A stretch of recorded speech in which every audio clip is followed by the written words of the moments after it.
Hi, my name is Esthy, and to honor my song How Dare You Come Back hitting 100,000 streams on Spotify, I wanted to do a little bit of a breakdown of how I made the song. So come along. How dare you come back when I'm all held up, fixed all your problems, why you mess me up. First of all, I made this super easy 4-chord progression. I played it up on MIDI and I put it on piano, so that's how this sounds like.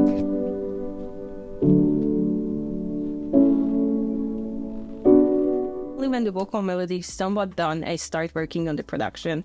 So in this case, I recorded all my vocals first.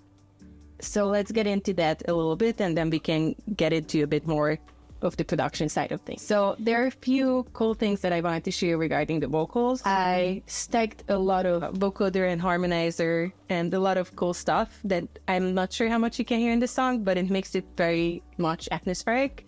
So this is how the vocal sounds like under the chorus if you solo it. Come back when I'm all held up, fixed all your problems, why you mess me up. Let me take the main vocal off to make sure that you can hear the vocoder underneath that. So this is how it sounds like without the main vocal. These are just the harmony stacks underneath it. Come back when I'm all held up, fixed all your problems, why you mess me up. So that gives it some form of like rhythm and structure even without having any sort of additional production on it already. So there's one more thing that's super important that I did with one of the vocals. I chopped up one of the vocals and I put a lot of reverb on it.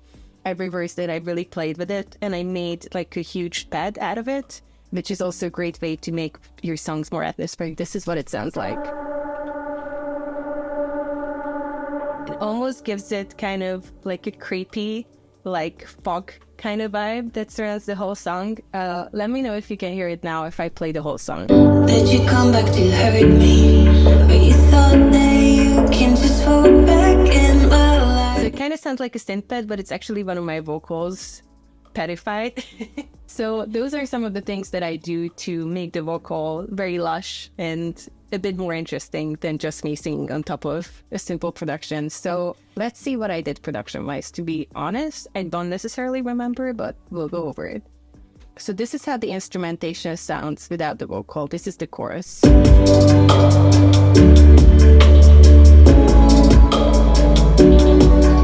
Obviously, it's a lot of heavy drums, some trap elements to make it very danceable and like more rhythmic, but there's also a lot of 808 and like synth kind of action going on and a lot of ear candy. I want to show you some of the ear candy that I did. Always make a one-note pulse of a piano or guitar or something else over my chorus to give it some urgency. Let's see what we have as an instrumentation without the drums.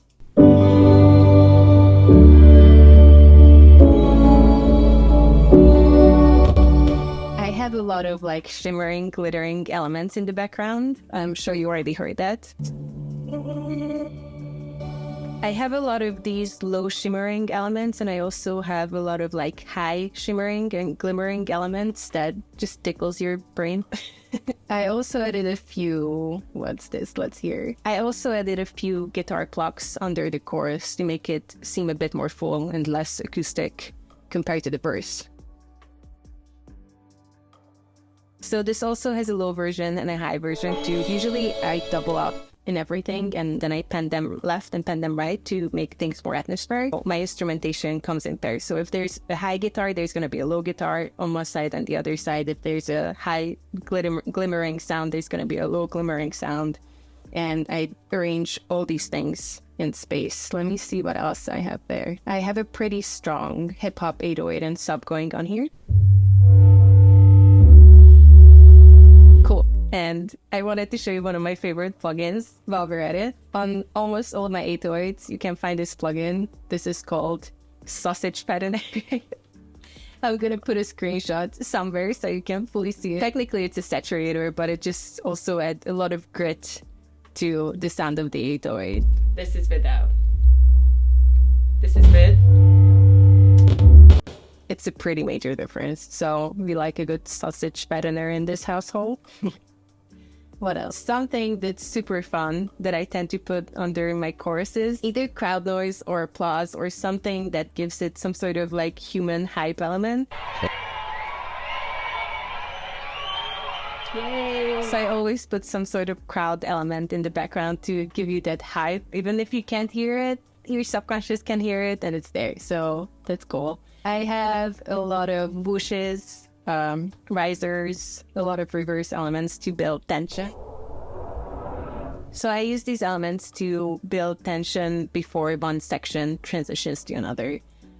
So basically, a lot of these, a lot of drums, a lot of synths and atmospheric elements, a lot of vocal stacks, vocoder, and a little bit of spice. And that's how I made How Dare You Come Back. And I just wanted to thank you again for getting the song up to 100,000 streams on Spotify.